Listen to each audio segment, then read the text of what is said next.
생방송으로 보내드리는 긴급 편성입니다. 여러분 수요일 오후 1시 여러분들과 함께하고 있는데요. 자, 조금 전에 주식시장 보니까 야 이거 말 그대로 불기둥입니까? 이렇게 시장의 상황이 좋아질 것이라 예상 못했는데 이재명 대통령 취임 1주년 일주일이 지났는데 제가 표현을 1주년이라고 했습니다. 정말로 1년이 지난 것처럼 성과가 매일 속속 이렇게 드러나고 있다. 이것이 시장에서 그대로 반응을 보이면서 코스피 주가가 2,900선을 돌파했다. 3년 몇 개월 만인데요. 대단한 성과이다. 시장이 지금 회복하고 있다라는 것에 대해서 여러분들은 어떻게 생각하시는지요? 오늘 긴급 편성 세 분 모셨습니다. 서영교 더불어민주당 국회의원 오셨습니다. 어서 오십시오. 안녕하세요. 안녕하세요. 반갑습니다. 자, 김종욱 정치학 박사 함께 하셨습니다. 어서 오십시오. 네, 안녕하세요. 김종욱입니다. 예. 요즘 동접을 만들어내는 일종의 기록 제조기인데요. 임시현 소장 나오셨습니다. 어서 오십시오. 네, 안녕하세요. 임시현 소장이 나올 리틀 때마다 서영교를 꿈꾸는 임시현입니다. 리틀 서영교를 꿈꾸고 있다 이런 말씀 하셨는데 자, 지금 국회 상황은 심상치 않습니다. 국힘이 전면전을 선언할 것이다라고 며칠 전부터 저희들이 예고를 해드렸는데 이제 모든 것에서 발목을 잡겠다. 대통령의 인사까지도 이제 시비를 걸고 나오는 국면인데 과연 이제 지금 대통령실과 또 이재명 대통령이 어떻게 대응할지 좀 더 지켜보기로 하고요. 일단 지금 올라오는 속보부터 먼저 좀 다뤄보기로 하겠습니다. 자, 주가가 굉장히 지금 폭등하고 있다 또는 굉장히 안정세로 가고 있다. 5천까지 가기 위해서는 아직 멀긴 하지만 2,900선 돌파했다. 이런 것들을 지금 이제 시장 분위기를 어떻게 보는 게 좋겠습니까? 말씀하신 것처럼 윤석열 정부 하에서 경제가 무너졌었는데 이재명 대통령 시대가 등장하게 되면 재정적 투입이 이루어지게 될 것이고 상법 개정이 이루어지게 되면 주식시장이 정상화될 거다. 주식시장이 정상화된다라고 얘기하는 건 주가가 계속 올라가는 거겠죠. 그래서 제가 볼 땐 많은 분들이 투자를 하시는 것 같아요. 그다음에 외국 같은 경우도 외국인들 같은 경우 매수세가 상당히 지금 높아지고 있는 상황이고 아마 외국인들이 매수하기 시작하면 또 국내에 있는 개미분들 같은 경우도 이제 계속 주식 투자를 하실 것 같다는 느낌이 들기 때문에 3천 문제는 금방일 것 같고 4천 돌파도 제가 볼 때는 조만간 이루어지지 않을까 생각이 들어서 우리 경제 활성화되려면 주식시장이 계속 위로 올라가야 됩니다. 활활 타올라야 되거든요. 이 시점을 놓치지 않으셨으면 좋겠다. 많은 분들이. 주식 살려면 지금 사야 한다는 거죠. 특히 어제 이제 시진핑 국가주석과 직접 통하고 난 뒤에 한국과 중국이 뭔가 교류가 활성화될 것이다라는 것보다 경제 쪽으로 굉장히 청신호다 이게. 이제 이런 것들이 시장에 반영됐다는 분석이 아침에 나오더라고요. 어떻게 보십니까? 당연합니다. 예. 이재명 대통령 트럼프랑 통화할 때도 그렇고 또 그 시진핑 그분하고 통화할 때도 그렇고 너무 멋지고 단단해 보이고 예. 있었어요. 말씀처럼 중국과의 관계 속에서는 경제입니다. 기업도 그렇고 소상공인도 그렇고 중국과의 관계가 잘 풀려서 네. 경제가 살아나야 되고 중국의 거대한 우리 시장이잖아요. 그런 측면에서 아주 좋은 모습이다. 이렇게 말씀드릴 수 있습니다. 제가 서영교 의원으로부터 들었던 단독 보도 제가 대신 하나 해드리면 어저께 대통령실에서 자 에이펙 정상회담이 경주에서 10월 말 11월 초에 열립니다. 거기에 시진핑 국가주석을 초대했다라는 의미는 결국 방문한다라고 이렇게 해석을 해도 되겠다라고 보는데 어떻습니까? 초대했으면 방문하게 해야죠. 예. 방한하게 된다면 여러 가지로 아주 경제적으로 또 국제 관계 속에서도 또 안보적으로도 평화적으로도 큰 청신호가 될 거다 이렇게 생각합니다.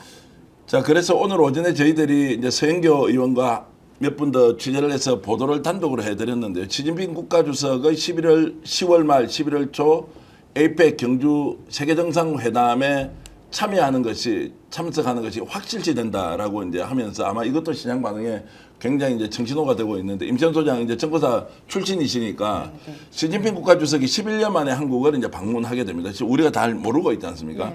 이런 것들을 이재명 대통령이 좀 해내고 있다 또는 양국이 협의를 해서 충분히 좀 좋은 분위기를 만들고 있다는 것이 전반적으로 이제 경제에 미치는 영향이 굉장히 크겠다라는 분석이 나옵니다. 그럼요. 그동안 이제 윤석열 정권 하에서 사실 중국에 대해서는 혐오까지 만들면서 중국을 적대시했었습니다. 그런데 지금은 이제 수출 구조가 미국으로 많이 옮겨가긴 했지만요. 그전에는 사실 중국 같은 경우는 무역 흑자를 가장 많이 보는 곳이 바로 중국이었습니다. 그런데 그 윤석열 그 내란숙의 피의자는 그 뭔가의 적을 하나 만들어서 본인을 그렇게 결집시키려는 용도로 중국을 사용했습니다.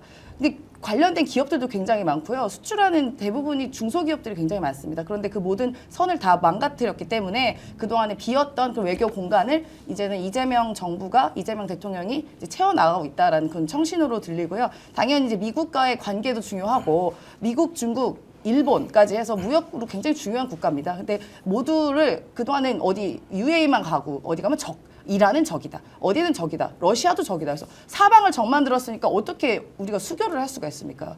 이 먹고 사는 문제가 가장 중요할 때예요. 그래서 그 비어 있었던 비정상의 그 외교를 이제부터 하나씩 신뢰를 쌓아가는 것이 우리 국민의 먹고 사는 문제와 민생에서 가장 중요한 거다. 그런 신호를 다 읽혀서 아마 주식시장이 반응을 하는 것이고요. 제가 늘 얘기 드리는 거는 돈이 가장 솔직합니다. 돈이 가장 예민하고 가장 솔직하거든요.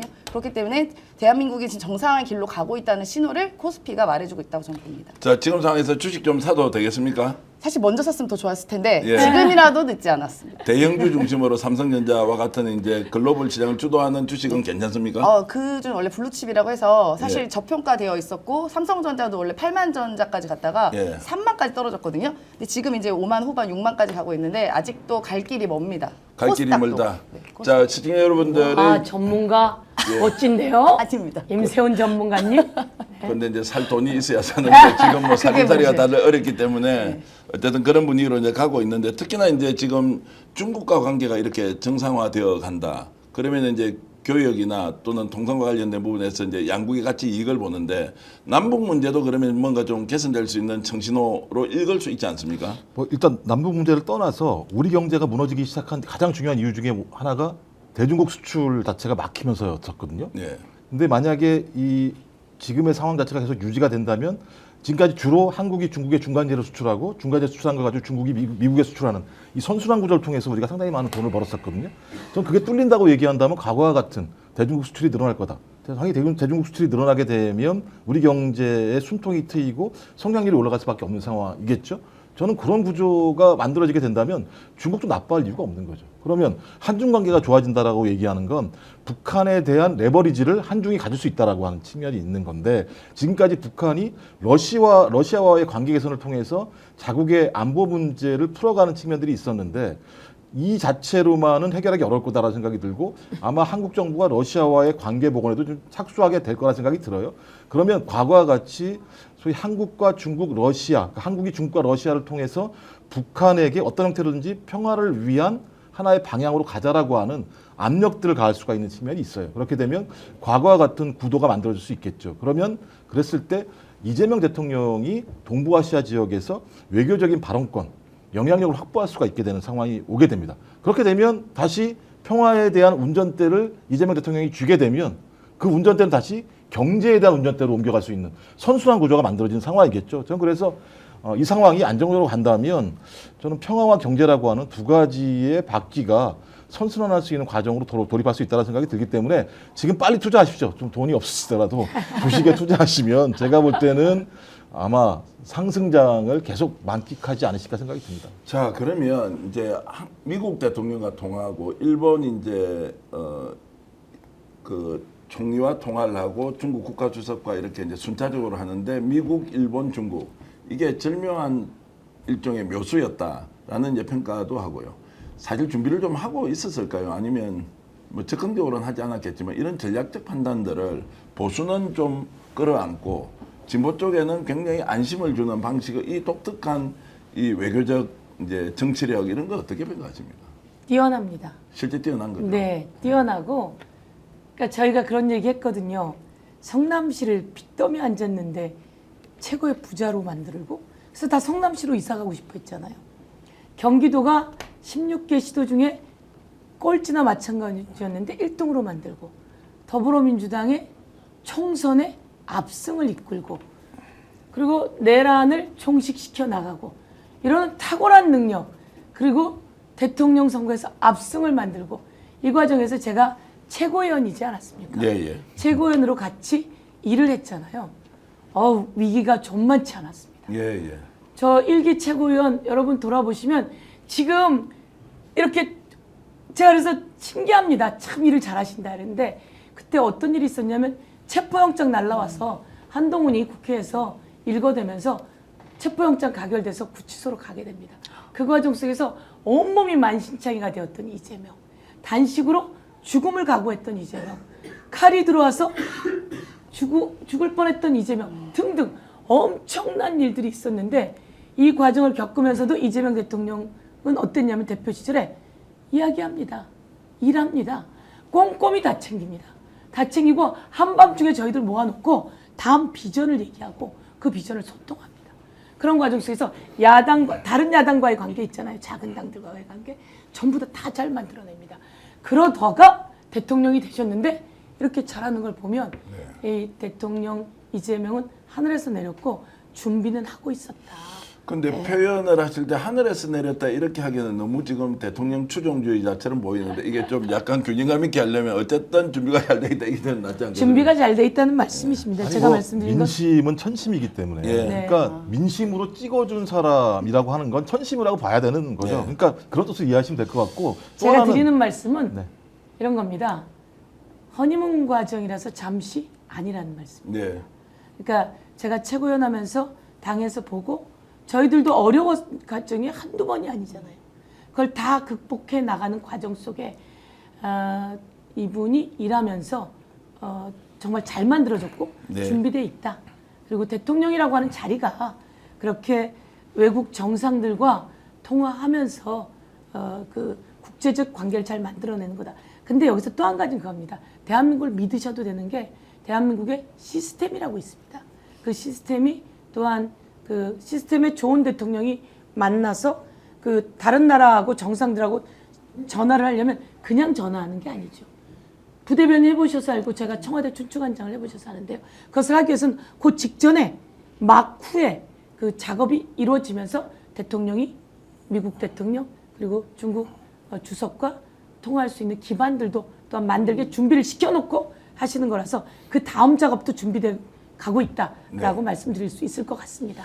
자, 특히나 제가 좀 도발적인 질문을 하면요. 이것은 이제 경북도지사 아시죠? 이철우 지사가 에이펙 정상회담이 성공적으로 치러지려면 미국 대통령과하고 중국 국가주석 와야 하는데 정말로 필요한 것은 김정은이 만약에 참석하게 된다면 이런 것들을 이재명 정부가 아니라 그 이전에도 지방자치단체에서는 이게 획기적으로 남북관계를 개선할 것이다 라고 했는데 제가 조금 오버해서 질문을 드리면 시진핑 국가주석이 이제 오는 걸로 저는 확실시 된다고 취재가 된 내용을 서로 공유했지 않습니까? 정말로 그런 시도까지 해볼까요? 만약에 에이펙 정상회담에 북한까지 참여하는 상황이 온다. 그러면 제가 생각하기에는 예. 조금 천천히 보시죠. 예. 지금 이제 시작입니다. 예. 시작이고 좋은 시그널이 나오고 있으니 그 작업을 착착 진행해 나가는 것이 필요할 것 같습니다. 제가 원래 스픽스가 김치국 전문이다 이렇게 제가 말씀을 드리면서 그래서 어떤 식으로든 김정은 위원장이 오지 않더라도 북한에서 에이펙 정상회담에 이제 참여하는 길을 뭐 통일부 쪽에 근무를 해보셨고 또 NSC의 행정관도 해보셨으니까 이런 것까지 아마 충분히 확장적으로 판단하고 있지 않겠다는 생각은 좀 듭니다. 이제 문제는 이제 그 길을 가려면 예. 한 사람이 남아 있어요. 트럼프라고. 예.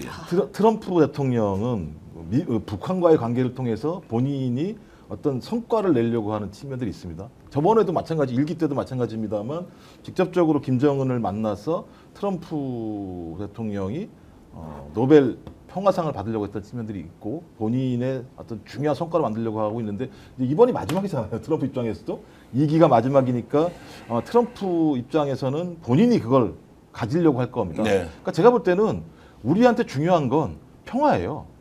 그게 트럼프가 갔던 뭐 시진핑이 갔던 상관없고 우리에게 그걸 통해서 핵으로부터 안전하고 한 번 더 평화가 지켜질 수 있다면 저는 이재명 대통령 입장에서는 그래 너 가져라 우리가 평화를 가질 수만 있다면야 그게 더 중요한 거 아닐까라고 생각할 수 있고 만약에 그렇지 않고 그런 것들의 성과들을 이재명 대통령이 외교적으로 만들어낼 수 있다면 뭐 더할 나위가 없겠죠. 근데 그 과정이 제가 볼 때 그렇게 만만하고 쉬운 과정은 아니다라는 생각이 들어서 소영교 의원님 말씀하셨던 것처럼 10월 달만 생각할 필요는 없다. 더 길게 보고 차근차근 단단하게 만들어갈 필요가 있다고 저는 생각합니다. 자, 이제 그렇게 이제 상황이 일단 진전되고 있는 거 당연히 냉정하고 객관적으로 저희들이 관찰해야 하고요. 이제 이런 것들이 결국 국익으로 어떻게 이제 이어지느냐는 것은 이제 정부에서 할 역할이라는 생각이 들고 벌써 지금 방송 시작과 동시에 6,100분 이상 지금 들어와 계신데 시청자 여러분 진심으로 감사의 말씀드리면서 좋아요 눌러주시면 더 많은 분들이 함께 공유할 수 있다 이런 말씀을 드리겠습니다. 제가 자, 한 예. 말씀 드리면 제가 노무현 대통령 때 청와대 춘추관장이었습니다. 제가 NSC에 있었습니다. 네, 예, 예. 그때 2007년에 호주에서 에이펙이 있었잖아요. 예, 그때 노무현 대통령님 모시고 제가 다녀왔거든요. 네. 예, 그래서 그때 부시였고요. 그리고 또 중국 이렇게 다 그 정상들을 만납니다. 너무 소중한 자리였었고요. 그때 가서도 남북 평화를 위해서 노무현 대통령께서 이야기를 합니다.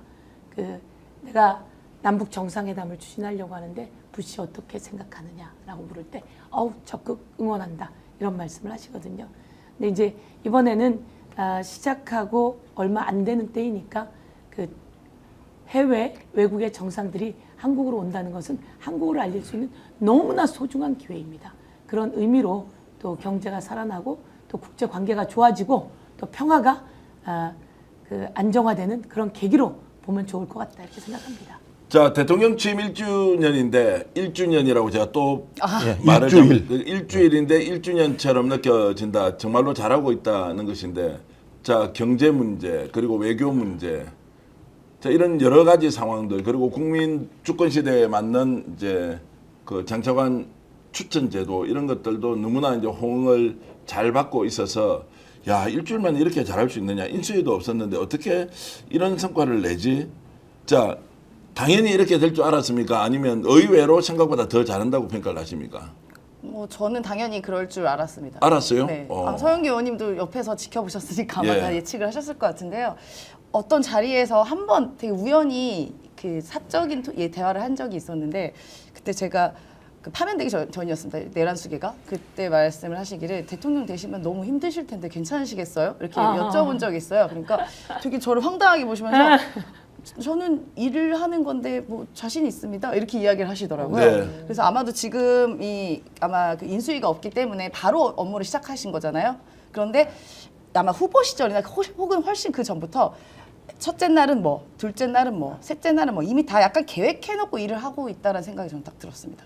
네. 계획해서 네. 일을 하고 있다. 예, 예. 이미 딱 큰 그림, 작은 그림, 그다음에 뭐 1단위 이런 식으로 머릿속에 이미 딱 그려져 있는 것 같아요. 일어나는 속도도 굉장히 빠른 것 같아요. 중요한 이슈 하나를 매우 단순화시켜서 바로바로 처리하고 국민 추천 제도 같은 경우에도 어제 뭐 온종일 지금 난리가 났거든요. 혹시 추천 많이 들어가시지 않았습니까? 이제 일종의 팬덤이 막 움직이면서 이 사람 추천, 저 사람 추천, 지역 그리고 정말로 저 영역을 가리지 않고 많이 지금 추천이 되어서 아마 이제 인사혁신처는 반쯤 죽어나겠던데 그런 것도 이렇게 반응이 좋을 줄 몰랐다. 저는 그렇게 생각하거든요. 어떻습니까? 제가 보기엔 인사혁신처가 좋아할 것 같습니다. 그래요? 지금 기존에 오던 방식은 그런 방식이 아니었잖아요. 근데 좋은 인재풀이 만들어지니까 저는 괜찮을 것 같고요. 대통령께서도 국민들에게 인재풀을 만들어 달라라고 요구하시는 거라서 저는 거기에서 좋은 사람이 나올 것 같습니다. 좋은 사람들이 추천되고 그리고 또 많은 국민의 지지를 받게 되고 그런 사람이 또 일을 잘하게 될 거다 이렇게 생각해서 아주 좋은 방식이고 이재명 당대표 시절에 제가 최고위원으로 같이 있으면서 그 당원들과 소통을 너무 잘하십니다. 네. 이번에 그 관저에 가지 않았습니까? 그랬더니 뭐라고 하시는지 아세요? 제가 무슨 일이 있어 전화 드렸어요. 근데 전화를 바로 받으시는 거예요. 그래서 아니 어떻게 이렇게 전화를 바로 받으세요? 그랬더니 서채군이 전화하셨는데 전화를 바로 받아야죠. 이렇게 얘기해 주셔서 깜짝 놀랐어요. 근데 두 번째 관저를 갔잖아요. 저희 지도부가 초청돼서 갔습니다. 갔는데 제가 그렇게 말씀드렸어요. 아니 갔더니 책상도 없고 컴퓨터도 없다고 그런 곳에서 일하느라고 얼마나 힘드셨어요. 그런데도 일을 잘하고 계신데 며칠 만에 1기, 2기 지도부를 관저로 초청하셨어요. 그래서 제가 아니 어떻게 이렇게 빨리 초청하셨어요? 그랬더니 하시는 말씀이 여러분들이 보고 싶었고 여러분들과 빨리 소통해서 더 나은 대한민국을 만들고 싶었습니다. 이렇게 얘기하는 거 보면 진짜 일을 촥촥촥촥 하는 거고 아니 장관도 없잖아요. 근데 차관으로 돼 있는데 이런 데서 하시는 거 보면 그동안 해온 일이 또 이런 얘기 하셨어요. 필요하면 연락 주세요. 거기 있는 지도부에게. 이렇게 하면서 텔 주세요. 이런 얘기 하시는데 이런 걸 보면서 저는 국민의 목소리에 귀 기울인다. 그러니까 국민들이 원하는 거, 국민들이 말씀하실 시간을 주시는 것 같아요. 그래서 아까 말씀하신 그런 국민들의 추천제, 그리고 국민들이 지금 원하는 게 경제 살리기인데 아까 말씀하셨잖아요. 상법. 저희들한테 그 얘기 하셨습니다. 유세, 대통령 후보로 유세하시다가 그 얘기 하셨어요. 상법 꼭 빨리 신속하게 통과시키겠다. 주가 조작, 주식 투자했는데 주가 조작하는 사람들 때문에 투자했다가 맨날 망한다.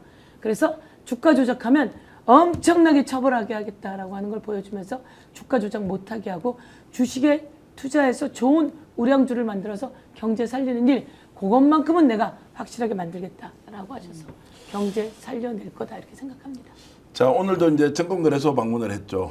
그렇게 이제 하면 확실하게 이제 경제 순풍이 좀 이렇게 계속 폭넓게 이렇게 확산되도록 대통령이 직접 노력하고 있다. 이제 이렇게 볼 수 있을 거고요. 자, 그럼에도 불구하고 지금 국민의힘은 전혀 허니문도 인정하지 않고 오히려 전면전을 선언하고 있다. 오광수 수석에 대한 것도 그렇고 특히나 지금 특검 칼춤을 추고 있다. 이것은 정치적 반대자에 대한 단죄다라고 하면서 권성동 전 원내대표가 이제 엄청 이렇게 지금 강하게 나오고 있는데, 자, 지금부터 이제 서영교 의원께 좀 솔직하게 질문을 좀 드려보겠습니다. 협치 물 건너가는 겁니까? 협치할 공간이 사라져 버렸습니까? 이렇게 되면 이제 국회에서 제대로 역할하기 위한 여야 간의 관계 재설정 어떻게 됩니까? 아니 이제 뭐 원내대표 시작하는 거고요. 예. 그리고 지금 우리가 하자는 것이 무엇이냐면 특검은 통과됐습니다. 특검이 진행됩니다.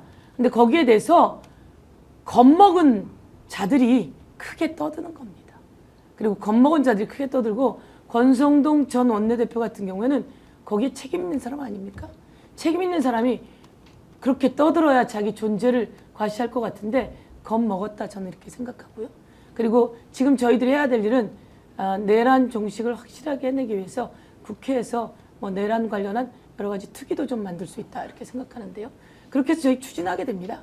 그리고 특검은 특검대로 가고 저희들이 특검 추천해서 가는 겁니다.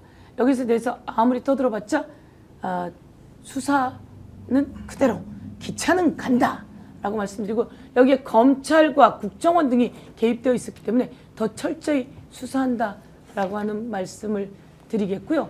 지금 이제 국회에서 해야 될 일은 민생을 위한 민생회복지원금, 저는 전국민 재난지원금으로 네.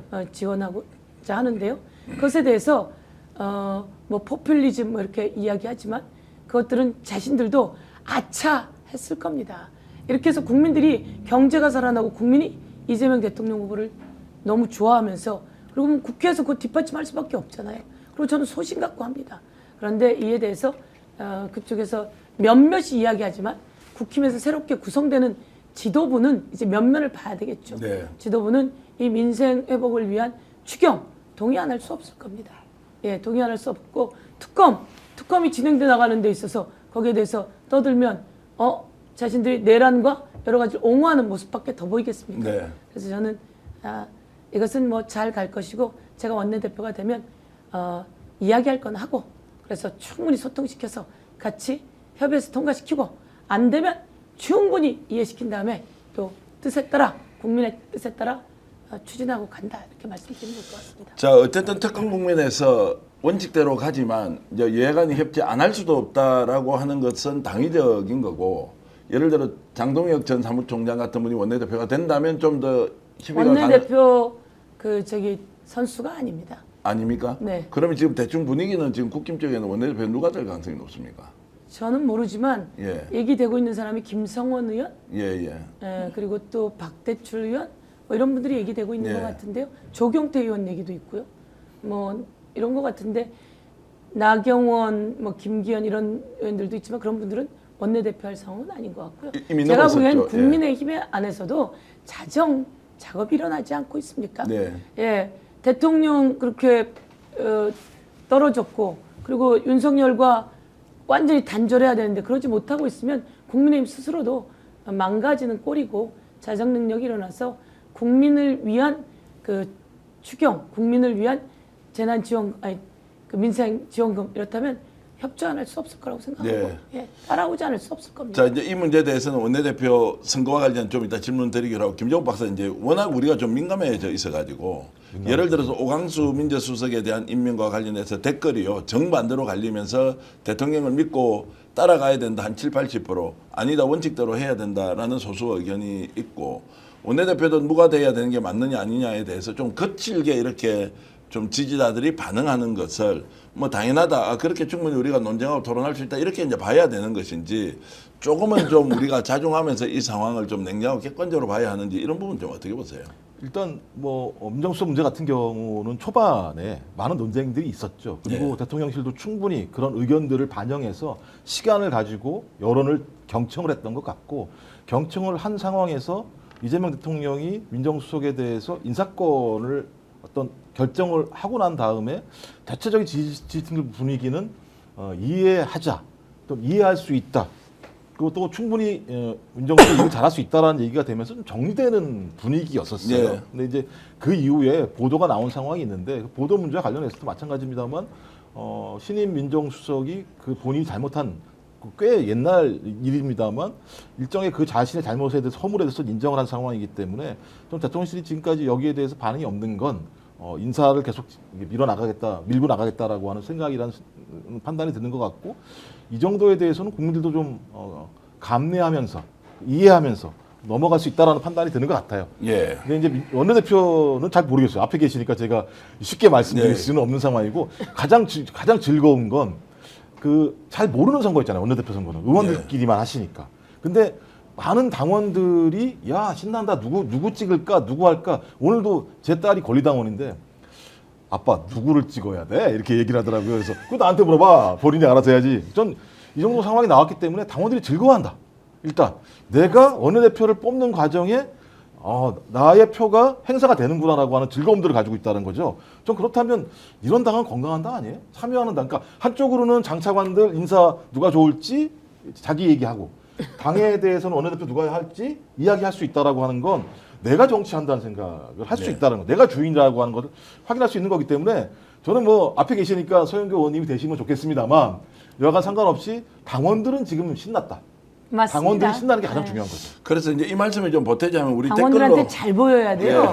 그럼요. 당원의 뜻을 잘 듣고 그것을 입법과 정책으로 반영하는 사람이 원내대표 되는 게 맞아서 네 신나셨습니다 이제. 자, 그래서 이제 신이 난 당원 여러분, 지지자 여러분께 정말로 격려와 응원을 보내는데요. 댓글 이런 게 올려주실 때 누구가 좋다는 거는 괜찮은데요. 맞습니다. 누구는 절대 안 돼. 이것은 문제가 있어. 이런 좀 네거티브 방식은 좀 안 했으면 좋겠다는 권유를 드리는데 그게 좀 수용하기 어렵습니까? 사실 며칠 전에 저희들 원내대표와 관련해서 최종 등록이 기호 1번 김병기 의원, 기호 2번 서영교 의원 있을 때 저희들이 게시판 많이 올리지 않습니까? 긴급 설문 이런 방식으로 저희들이 올리는데 그날 올려보니까 한 5시간 만에 한 7만 명 가까이 이렇게 올렸어요. 그래서 서영교 의원이 좀 많이 나오고 또 김병기 의원도 나오고 뭐 이렇게 했는데 외부에서 왜 너희들이 선거 개입하느냐 이렇게 해서 개입을 한 것도 없는데 그래서 저희들이 내렸어요. 그 좀 약간 이제 부담을 가졌지만 내렸는데 또 다른 데는 다 하더라고요. 왜 스펙스 그건 내려야 되는지 자유롭게 여러분들 의견 들으면 내가 좋아하는 사람 이렇게 추천하는 것은 나쁜 일이 아닌데 굳이 이제 그런 것들이 의도가 있느냐 없느냐라고 해서 그래도 좀 균형감을 가지고 있자 이제 이렇게 생각을 하고요. 또 댓글로 주시는 분들 김병기 의원도 나오시려면 언제라도 나오셔서 저희들하고 함께 얘기를 하고 어떤 분이 되더라도 이재명 정부의 성공을 위해서 달려갈 것이고 제가 대통령실에 확인을 해보니까 절대로 이재명 대통령은 누구를 민다거나 그 느낌조차 없었다. 혹시라도 있었다면 그거조차 완전히 없앴다고 하면서 오히려 대통령실에서 당에 개입 아예 없고 의도도 없고 의사도 없다라는 것을 명확하게 이렇게 이제 했다는 점을 좀 말씀을 드리면서 토론과 논쟁이 좀 더 생산적으로 이루어지는데 여러분들 적극적으로 좀 이렇게 참석해 주시면 고맙겠습니다. 원내대표 선거는 당 내에서 좋은 자원이 함께 경쟁을 하는 거잖아요. 경쟁을 안 해도 안 좋고 또 경쟁을 하는데 좋은 선의의 경쟁을 하는 겁니다. 우리가 좋은 후보군 제가 얼마나 열심히 뛰었는데요. 얼마나 열심히 했는데요. 김병기 의원이 얼마나 열심히 일을 했는데요. 저희들 윤석열 정부와 김건희와 싸워나가면서 그들에게 정말 갈기갈기 찢겨가는 것을 각오하면서 우리 다 해왔습니다. 그래서 새로 탄생한 이재명 정부 성공을 위해서 저희들이 뒷받침하고자 하는 겁니다. 그런데 네거티브는 안 하시는 게 좋고 좋은 면만 보고 좋은 쪽으로 해서 저희들 잘 두 사람 다 잘 키워주시면 좋겠다. 이렇게 하고 저희가 더 열심히 이재명 정부의 성공을 위해서 네. 국민을 위해서 당원님들을 위해서 최선을 다할 테니까 좋은 면만 이야기하시면 좋겠다. 이렇게 얘기해 드리겠습니다. 시청자 여러분 그런 말씀 드리면서 이제 그래도 좀 이제 논쟁적인 주제를 가지고 토론을 해야 하는데 일단 세 가지로 싸움을 나눠보겠습니다. 아니 싸움이 아니고 예, 이제 예, 차이나 오늘은 차별점에 대해서 이제 허위 얘기를 사실과 이런 것들을 자꾸 쓰거나 예. 그렇게 해서 서로를 공격하거나 이런 지금 이 시점에 그런 일들을 만들어내거나 이런 건 안 하는 게 맞다고 생각합니다. 예. 절대로. 그래서 그런 거 없이 일을 잘할 사람이 누구냐. 그리고 또 일을 다 잘합니다. 저희들 다 잘하고 그러면 여기서 또 그 국회의원들과 잘 소통할 사람이 누구냐, 당원들과 잘 소통할 사람이 누구냐, 또 국민과 잘 소통할 사람이 누구냐, 대통령을 잘 뒷받침할 사람이 누구냐. 근데 그거 다 비슷비슷하거든요. 예, 예. 그리고 또 국민의힘과 잘 해서 또 잘 소통도 하면서 국민의힘 잘 이렇게 함께 끌어가면서 같이 할 사람이 누구냐 이런 거 보시면서 평가해 주시면 좋겠습니다. 그러니까 저는 이제 다른 것보다 이제 국힘하고 관계를 어떻게 할 거냐. 이제 특검은 아까 이제 원론적으로 뭐 당연히 이제 특검 통과했으니까 특검에서 수사는 대상이 되는 사람들이 반발한다고 하지만 현실적으로 이제 국회에서 여야가 합의해야 될 부분, 뭐 산자위, 그다음에 기재위 같은데 나중에 예산 편성 이런 거 할 때 그 위원장이 다 국힘 쪽에 있는 분들도 많이 있지 않습니까? 이러면 이게 굉장히 복잡한 상황에서 묘수풀이를 해야 될 텐데. 그 묘수뿌리는 단순히 기능적으로 뭔가 수단을 가져오는 것이 아니라 본질적으로 여야가 신뢰 회복을 할 수 있는 것, 신뢰 구축을 해야 하는 부분을 어디까지 합의할 것이냐. 이게 이제 매우 중요하지 않습니까? 그런 면에서 이제 누가 더 좋은지를 판단하는 것은 당원이든 지금 너무 당원 참여하지 않습니까?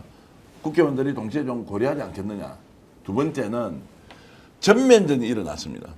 전면전이 일어났을 때 누가 더 당당하게 싸워서 그러면 우리는 우리 갈 길을 가는데 국민을 등에 업고 가겠다라고 했을 때 어떤 선택을 할 것이냐.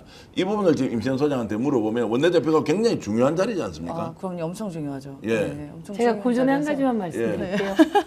묘수가 있습니다. 묘수. 묘수가 있습니까? 그러니까 국회에서 일을 하면 기재위에서 통과될 법이 있는데 기재위에서 기재위 위원장이 저쪽이라 잘 안 될 수가 있잖아요. 잘 설득해서 해야죠. 그게 안 되면 그와 같은 내용들을 또 다른 상임위에서 할 수 있습니다. 다른 상임위에서 이 부분에 관한 이야기를. 그러니까 기재위에서는 이런 법이 있었습니다. 제가 민영화 저지 대책위원회 위원장을 했습니다. 이재명 대통령께서 당대표 시절에 저에게 그걸 맡기셨죠. 그래서 YTN 등 민영화 저지 작업을 해야지 됩니다. 그것을 위해서 공유재산, 국유재산 관련해서는 함부로 민영화해서는 안 된다. 이런 법을 통과시켜야 되는데 이게 잘 되지 않았습니다. 그렇다면 이 내용은 방송위에서 과방위 위원장은 예를 든다면 저희 위원장이지 않습니까? 방송위에서 이번에 민영화되어 있는 사형화되어 있죠. YTN 관련해서 이 방송위법이 이것을 정리해낼 수 있습니다. 이렇게 이것이 바로 일 잘하는 원내대표, 일 잘하는 묘수 아니냐 이렇게 생각하고 그래서 법사위 같은 경우에도 국민의힘에서 법사위를 노리고 있죠. 법사위 꿈도 꾸지 마세요. 법사위는 내줄 수도 없고 내줄 일도 없고 그런 일은 있지도 않고 법사위에서는 지금은 검찰개혁, 사법개혁 그리고 내란 종식 이런 게 필요하거든요. 그래서 법사위는 그럼에도 불구하고 국민의힘이 그런 걸 막기 위해서 이야기하는데요. 법사위 이런 것도 내줄 필요도 내줄 수도 없는 곳이다. 이렇게 말씀드릴 수 있을 것 같습니다. 자, 이제 냉정하게 두 분께 좀 평론가 두 분께 여쭤보겠습니다. 이번에 여야 협치 가능합니까? 불가능합니까? 이것을 OX로 보면 임시현 소장 솔직히 어떻게 생각하세요? 저는 O요. 협치 가능하다. 네, 네, 네. 네. 그래요? 어떤 면에서 지금? 이미 지금 대통령께서 협치의 의지를 너무 강하게 갖고 계시고 예. 그러한 의지가 저는 민주당 의원님께도 다 전파가 된 걸로 알고 있습니다. 예. 그래서 기존의 그 국민의힘이 여당이었을 때는 아예 협치 자체가 불가능했잖아요. 본인들이 여당이니까 아예 뭐 야당 안 만나주고 야당을 범죄자 취급하고 아예 그렇게 무시했던 사례들이 있지 않겠습니까? 그거를 오히려 반면교사 삼아서 민주당이 여당이 됐을 때 오히려 약간 포용하는 자세. 특히 행정부, 그다음에 입법부 다 민주당이 이 다수석이기 때문에 그 힘을 더 많이 갖고 있잖아요. 그러니까 힘을 많이 갖고 있는 사람이 오히려 조금 더 양보하거나 오히려 타협해가지고 잘 이끌어 나갈 수 있을 거다. 그래야지 정부가 성공할 수 있을 건데, 근데 그 말인 즉슨 제가 국민의힘의 의도대로 끌려간다는 얘기는 아닙니다. 그쪽이 지금 약간 무너져가고 있고 예. 국민의힘도 자체도 자기들끼리 분파가 막 완전 무너져 있잖아요. 뭐 한동훈파, 뭐 김문수파, 한덕수파, 또 남아있는 찐윤파, 자기들끼리 무너져 싸우고 있는 그 틈새를 민주당이 그런 그 넓은 마음과 이런 능력으로 싹 들어가서 타협을 이끌어내지 않을까. 저는 그래서 오라고 생각합니다. 핵심은요. 이제 내란 특검과 관련된 뭐 김건희 특검은 관련자들이 이제 소환 조사를 받을 거고 내란 특검과 관련돼서 이제 추경호 전 원내대표부터 다 걸려 있지 않습니까? 네, 네. 3대 특검을 전면적으로 반대하고 당론으로 거부하고 있는 상황에서 이걸 지금 예를 들어서 타협한다, 양보한다 이건 있을 수 없는 거죠. 그렇죠. 절대 불가죠. 당연하죠. 아니 이거를 분리해야 되는 게 정치력으로 해소해야 되는 부분은 민주당 의원님들께서 협치라는 이름을 잘 하실 수가 있는 거잖아요. 예. 근데 지금 특검 관련된 부분은 본인들이 저지른 범죄잖아요. 이거는 협치 대상이 아닙니다. 나쁜 짓을 저지르는데 그게 협치가 어떻게 돼요? 그런데 지금 다 이제 범죄. 3대 특검은 아예 전면적으로 당론으로 반대한다고 지금 하면 네. 이게 이제 특검 불려서 통과됐습니다. 네. 통과가 됐지만 네. 당론으로 반대하는데 통과됐는데 이 수사를 정치보복이라는 프레임으로 가서 네. 아예 이제 반대자 제거 작업이다라고 계속 이렇게 이제 주장을 할 가능성이 높다는 거예요. 그게 현실이라는 건데요. 맞습니다. 손바닥도 마주쳐야 소리가 나는 건데 예. 협치라고 얘기하는 게 여야가 손이 마주쳐야 되는 거지 않습니까? 그리고 협치를 하는 이유가 뭡니까? 국민을 위해서 하는 거 아니에요? 그렇습니다. 근데 그럴 때 국민을 협치죠. 위한 협치를 하지 않는 야당과 대화를 계속 하라고 얘기하는 건 상식적이지 않다. 그러니까 국민이 모든 판단 기준이다. 국민이 압도적으로 특검하라고 그랬어요. 내란 특검, 김건희 특검, 그다음에 최혜병 특검. 아니, 국민이 요구하는 걸 누가 막았습니까? 국민의힘이 막았고 대통령이 거부권 행사해서 막은 거 아니에요? 권한대행까지? 그럼 국민을 위해서 해야 되는 거죠. 근데 저쪽이 정치적 보복이다? 그래서 너는 정치적 보복이라고 얘기해. 우리 정치적 보복 아니야. 국민이 요구하는 걸 우리는 이행하는 거야. 아니 우리를 뽑아준 이유가 뭡니까? 아 우리란다. 이재명 대통령을 뽑아준 이유가 뭡니까? 국민이 요구하는 것을 하라고 준 거다. 일하라고 준 거 아니겠습니까? 근데 이 일을 안 한다? 말이 안 되는 거죠. 자, 똑같은 내용을 이야기하는데 저는 그것을 협치가 불가하다 쪽으로 보는 것이고 협치의 대상 구분하면 충분히 협치할 수 있다는 것은 똑같은 말인데 다르게 표현하는 걸로 보이고 협치가 어려울 것이다라고 저는 이제 생각을 하는데 좀 제가 너무 과도하게 비관적으로 보는 네, 겁니다. 걱정하지 않으셔도 됩니다.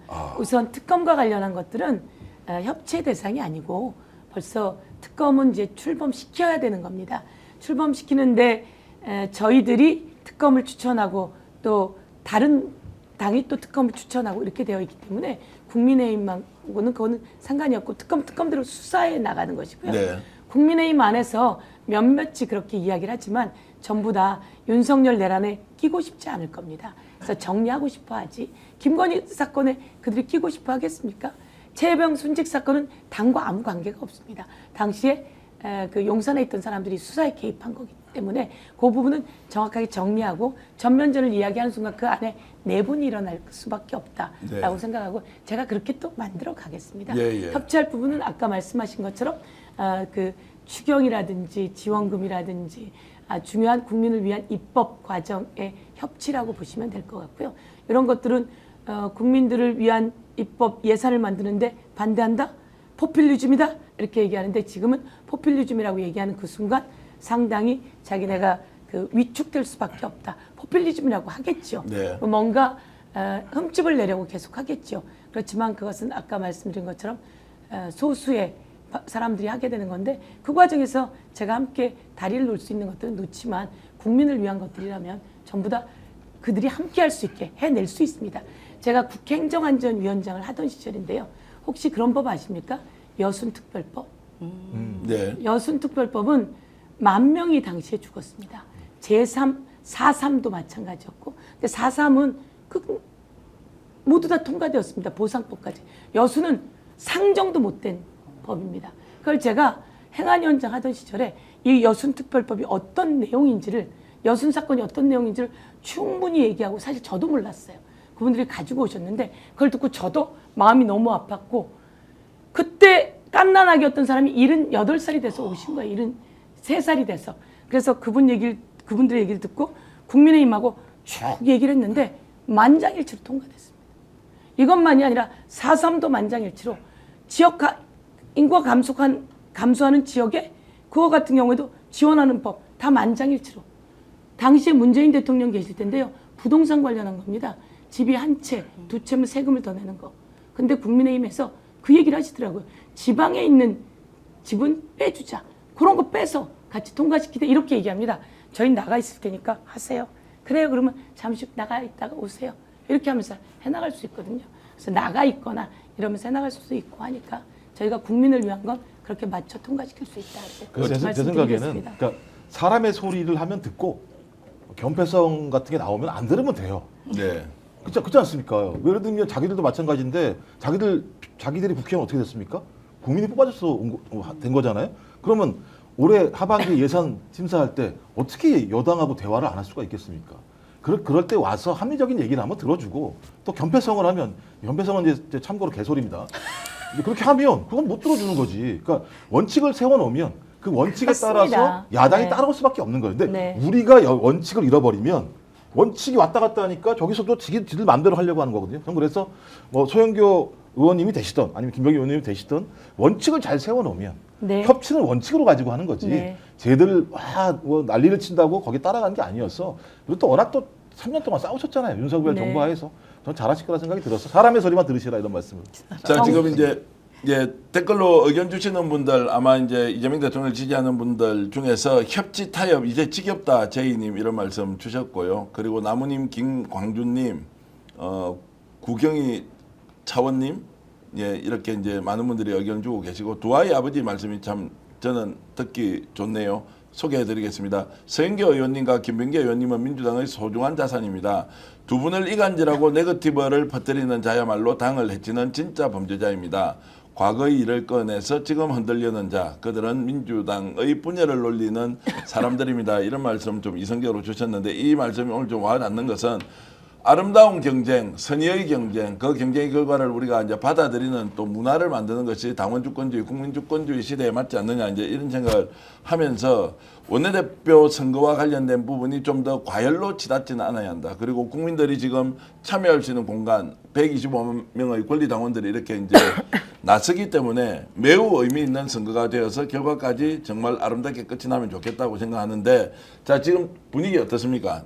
짧게 제가 좀 말씀을 좀 여쭤보면 원내대표 선거 분위기 어떻습니까? 예, 두 사람 다 좋아 예. 이런 분위기가 많고요. 예. 예, 그리고 두 사람 다 대통령님을 만들기 위해서 윤석열과 많이 싸웠잖아. 이런 부분 많고요. 또 그래서 좋은 원내대표가 탄생하면 좋겠다 이런 분위기이기 때문에 저도 꼭 드리고 싶은 말씀. 이렇게 상처를 주지 않았으면 좋겠어요. 예, 예. 지지를 안 하면 그냥 그쪽 지지만 얘기해도 되는 거고 예. 근데 상처를 주는 것은 저는 아주 해악이다 이렇게 생각을 예. 하고요. 예, 그래서 그렇게 해나가는 아주 좋은 선거 이렇게 하면 좋을 것 같고 예, 당에서도 왜냐하면 이재명 대통령께서 당원 20%를 주셨을 때는 당원들의 목소리에 귀 기울이라는 소리거든요. 그래서 당원들의 목소리에 잘 귀 기울이면서 가는 원내대표, 국회의원들의 목소리에 잘 귀 기울이면서 가는 원내대표. 끝내는 국민의 목소리에 잘 귀를 기울이고. 근데 제가 이 말씀을 하나 더 드리고 싶습니다. 대통령께서는 협치하신다고 말씀하셨잖아요. 그래서 저는 이런 생각입니다. 윤석열은 이재명 대통령을 완전히 난도질을 해댔어요. 근데 어떻든 정부가 정책을 만들어 나가고 국민들께는 소상히 설명하는 게 중요하다고 생각합니다. 그것을 또한 그 국민의힘에도 소상히 설명하고 그러면 원내대표가 국민의힘이 딱 동의하게끔 만들면 된다 이렇게 생각하거든요. 네. 예. 그렇게 제가 하면 좋을 것 같습니다. 여러분들께 취재한 내용을 종합적으로 말씀드리면 지지자가 누구이건 원내대표 경선 관련돼서 분위기는 상당히 많이 바뀌고 있다. 그 분위기가 국회의원들의 분위기든 당원들의 분위기든 분위기가 굉장히 많이 바뀌고 있다. 여러분들이 생각하는 것과 다른 결과가 나올 가능성도 상당히 있다라는 것을 제가 직감하고 있고 또 취재를 매일 하고 있기 때문에 한번 이번 주말에 어떤 결과가 나오는지 어떤 분이 원내대표가 되든 이재명 정부의 성공과 국민을 위한 정치 그리고 가능하다면 원칙을 세워놓을 때 야당과 협치하는 분위기 꼭 만들면 좋겠고요. 너무너무 바쁜 시간에 제가 초대를 했는데 빨리 나가주시고 우리는 더 재밌는 이야기 좀 더 이어가겠습니다. 저도 한 표 있습니다. 네, 네. 저도 있습니다. 참고로 저는 없습니다. 민주당 네. 당원이 아닌데 네. 어쨌든 오늘 서인교 의원 이렇게 나와주셔서 고맙고요. 저희들에게 제가 이런 김에 저는 이재명 대통령님과 최고위원을 함께 했고요. 그리고 국회 행정안전위원장을 했었기 때문에 그때 전국민 재난지원금을 만들어 봤습니다. 네. 그리고 지역화폐를 만들어 봤고, 그래서 그때 코로나의 그 어려운 시기를 가장 회복을 빨리 시킨 나라가 대한민국이었다, 이런 평가를 받았던 겁니다. 지금은 제가 정부에도 강력히 좀 요구하려고 하는데요. 전 국민에게 민생회복지원금이 주어지는 것. 그런데 이게 그냥 공돈이 주어지는 게 아니라 국민이 내신 세금입니다. 국민이 내신 세금을 국민이 어려울 때 이자를 붙여서 돌려드리고, 이 돈이 돌기 시작하면 부가세로, 사실은 만들어진 모든 돈이 다 부가세로 싹 다 저는 나라로 돌아간다고 이렇게 생각합니다. 네. 그래서 이것은 모두 다를 살리는 지금은 아주 중요한 생명줄이다, 이렇게 생각하면서 내란 극복은 내란 극복대로 확실히 갑니다. 그런데 이제는 경제를 살리는 좋은 시그널이 올 때 그 마중물을 국민이 낸 세금 좀 국민께 돌려드리면 좋겠다, 이렇게 생각합니다. 야, 박수 한번 네. 드립니다. 정말로 원내대표 되면 좋겠습니다. 제가 그래서 오늘 근데- 왜냐면 제가 딸 얘기했잖아요. 네. 딸이 이제 제가 다 읽어봤다는 거예요. 양 네, 후보를. 네. 근데 서영교 후보는 경제를 되게 강조하는 것 같아. 저한테 예. 그러더라고요. 아, 그랬더니 저는 아직 못 읽어봐서. 자, 네, 네. 김영욱 박사님은 균형감이 더 있어야 되는데 좀 방송용 멘트를 하셨고요. 저는 어쨌든 제 순간적으로 그렇게 해서 원내대표가 돼서 잘 됐으면 좋겠다. 또 김병기 의원이 또 원내대표가 되더라도 잘 됐으면 좋겠다라고 그럼요. 생각을 네. 하는데 선의 경쟁을 통해서 김병기 의원님은 정말 능력 있으십니다. 네. 당이 그 뭐랄까 무게 있게 총선에서도 큰 기여를 하신 네. 분이시고요. 모두 다 역할을 했지만 큰 기여를 하신 아주 훌륭한 분이십니다. 어쨌든 또 선교 의원께서 조금 전에 하셨던 얘기처럼 맞다도와 하지 말자. 긍정적인 거 이야기하고 자신의 강점 이야기하고 선의 경쟁하자. 이 말씀도 시청자 여러분들 꼭 기억을 해 주시면 좋겠고요. 자, 저는 김종욱 의원께 이제 저는 의원 되셨네요. 자, 같이 저는 예. 예, 들어가셔야죠. 예, 뭐 인사 안 하고 가시는 게 좋습니다. 예, 네. 저희들 방송을 좀 더 지금 예, 이게 이제 생방송의 묘미인데요. 가다가 마이크가 떨어지는 참사가 지금 벌어지고 있는데 어쨌든 화이팅 하시고요. 네. 안녕히 가시기 바라겠습니다. 시간 때문에 좀 예, 예. 들어가시죠. 자, 그렇게 해서 이제 민주당 이제 원내대표 경선이 이제 일정이 어떻게 됩니까? 이제 12일, 13일 날 네. 지금 이렇게 권리당원들이 지금 예, 투표를 합니까? 예. 11일, 12일입니까? 12, 13. 12, 13이고 예. 13일 날 이제 국회의원들이 13세 직접 국회의원들이 합하면 이제 투표하고. 80%, 20% 돼가지고 100%가 나오니까 13일에 이제 이재명 정부 첫 원내대표가 네, 나오는 이제 거죠. 나오는 거겠죠. 네, 그때가 분위기는 되면. 어떻습니까? 백중세라는 얘기가 좀 더 많은 것 같고 초기에는 국회의원들의 표심이 좀 한쪽으로 기운다. 당원들의 표심이 이쪽으로 기운다. 뭐 이렇게 저렇게 했는데 당원들이 이번에 참여하는 것도 전체적으로 보니까 한 40몇 표 정도 효과가 있는 것 같더라고요. 34표. 34표가 아니더라고요. 더 왜냐하면 된다고 이거 그러던데. 모수하고 예, 합쳐가지고요. 45 100으로 보고 20%를 하니까 46표인가 이렇게 효과가 있다고 하고요. 원래는 이제 국회의원 쪽에서 20% 자르면 34표인데 46표인가 이제 이렇게 돼 있는 것 같은데 어쨌든 이제 워낙 민감해서 발언을 잘 못하겠어요. 그리고 뭐 저는 당원이 아니어서 이제 투표도 하지 못하는데 어찌됐든 이제 원내대표 경선 관련돼서 마타도 이런 거 좀 안 했으면 좋겠다 이런 생각이 드는데 어떻습니까? 과거에 어떤 일이 있었다 이런 거 가지고 굳이 싸워야 되나? 아, 그러니까요. 지금 너무나 두 분 다 훌륭해서 이게 약간 행복한 고민인 것 같아요. 네. 예, 어느 두 분 하나 경중을 따질 것 없이 그동안 활동도 워낙 많이 하셨고 또 윤석열 정권과 치열하게 앞서서 싸우셨고 여러 가지 투쟁도 앞장섰기 때문에 저희들도 모든 당원들이 누굴 뽑아야 될지 모르겠다는 얘기를 진짜 많이 듣습니다. 네. 그만큼 두 분이 정말 아까 우리 댓글에서 이야기해 주신 것처럼 너무나 당의 훌륭한 자산이고 또 3선 의원, 4선 의원인 관록도 있으시고 예. 또 이재명 대통령과도 소통이 언제든지 가능하고 또 당원들과도 항상 열려있는 그런 두 분들이셔서 정말로 고민의 지점이 클 것 같습니다. 오히려 이제 대선 때는 너무 찍을 후보가 명확하게 있었잖아요. 네, 예. 오히려 뭐 볼 것도 없이. 그런데 지금은 이제 대선 이후에 치러지는 민주당원들은 두 번째 이제 투표잖아요. 대선 때 한 번, 이번 때 한 번. 그래서 더 고민의 지점이 약간 치열하다 그렇게 봅니다. 자, 우리 방레산 스님께서 이제 주셨는데 42표랍니다. 지금 당원들은 이제 42표 정도 영향을 행사할 수 있는 거고요. 그리고 최현님께서는 자, 여기서 타 채널을 언급하는 건 조금 예의가 아닌 것 같은데 좀 건강한 토론합시다 이런 말씀 주고 계시고요. 그리고 타 방송 욕 좀 하지 맙시다. 이렇게 야마도라님 주셨는데 약간 지금 여러분들이 이제 감정적으로 지금 대응하는 면이 있어서 요즘 방송 진행하기 되게 어렵습니다. 아니 저는 이것도 되게 좋은 거라고 봐요. 어쨌든 민주주의의 가장 핵심은 또 토론에 또 중심이 있다고 보거든요. 네. 다양한 의견들을 서로 주고받고 또 누군가는 설득하고 또 설득도 당하고 또 아니면 내가 주장할 수 있는 것. 저는 이건 되게 아름다운 민주주의의 하나의 모습이라고 봅니다. 왜냐하면 윤석열 정권 때는 내란 수계에 있었던 정권 때는 아예 이런 토론조차 할 수 없는 환경이었지 않겠습니까? 네, 예. 비판하면 뭐 반 국가 세력, 반 헌법 세력 뭐 이렇게 됐으니까요. 알겠습니다. 이제 좋다고 그런 생각합니다. 상황을 잘 감안해서 시청자 여러분 대단하십니다. 정치적 식견, 고견 충분히 인정하고 존중해 드리고요. 또 김병기 의원께서도 좀 출연하고 싶으면 출연 요청을 해주시면 언제라도 모시고 또 말씀 나누고 그렇게 하고 싶습니다. 오늘 뭐 다른 분이 한번 말씀하시길래 언제라도 연락 주시면 이렇게 함께 모시고 시청자 여러분들이 당원들이 자신의 권리 행사할 때 훨씬 더 도움이 되도록 하는 것 중요하다는 말씀을 드립니다. 최진 선생님 그리고 산수유님 KSL리님 사랑해님 김태호님 여러분들 진심으로 감사의 말씀드립니다. 광고 말씀 잠깐 드리겠습니다. 소팔메토 옥타코사놀 저희들이 특별히 할인해서 전국 최저가로 판매하고 있는데요. 3개월분을 39,900원에 지금 현재 판매하고 있습니다. 스픽스몰에 들어오시면요. 공동구매 시리즈 제1탄 소팔메토 옥타코사놀 이 제품을 국내에서 가장 낮은 가격으로 지금 판매하고 있는데 자료화면을 지금 띄워줄 수 없는 모양이군요.